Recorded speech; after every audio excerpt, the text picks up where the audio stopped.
Hello, my fabulous K-2 teams. I wanted to give you a little refresher on the scoring tools and how to do your scoring on dibels.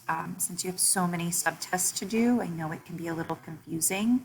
So I just wanted to remind you where some training videos are, because there are like nuances to the scoring. And so we really want to be as careful as possible as to how we're coding when we are doing those online assessments. And remember, you can always do these assessments pencil paper and enter them afterwards if you're still having some trouble with coding on the computer. So if you go into Amplify and you come up to your home page here, you have Reading and Online Assessment Management, and down here the orange one, just in case you forgot, is your Training tab. And really the only assessments that have a little bit of kind of a nuance to how you score them are your nonsense word fluency, your phoneme segmentation. So I went to the online scoring practice, and on the left here, you have all of the different subtests that you can assess, or you might have to assess. But if you just scroll down, here's letter naming fluency, the rules video. Here is the phoneme segmentation rules scoring video. And they are sometimes by grade level, but the scoring is the same, K-2.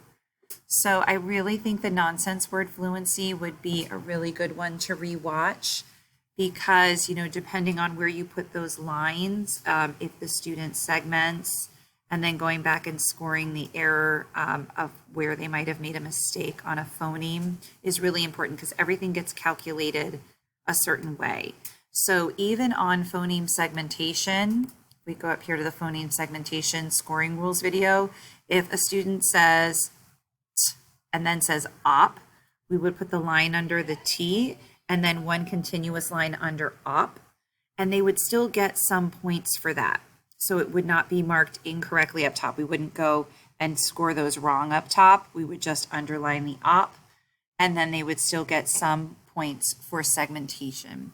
So there's just little nuances. I cannot do it as well as the videos can, so I really wanted to just draw your attention back to the training tabs. And I think it would be a great idea if before giving those in January, if you had a couple free moments to kind of watch those and make yourself some notes. And of course, I'm always here. I'm going to be asking questions about your comfort level with giving these assessments at your team planning meetings that are upcoming. So I hope that is helpful. Please let me know if you need any additional supports, assigning assessments, anything like that. I'm always here to help and support you. And the training tab is a great place if you have questions and perhaps I'm not available.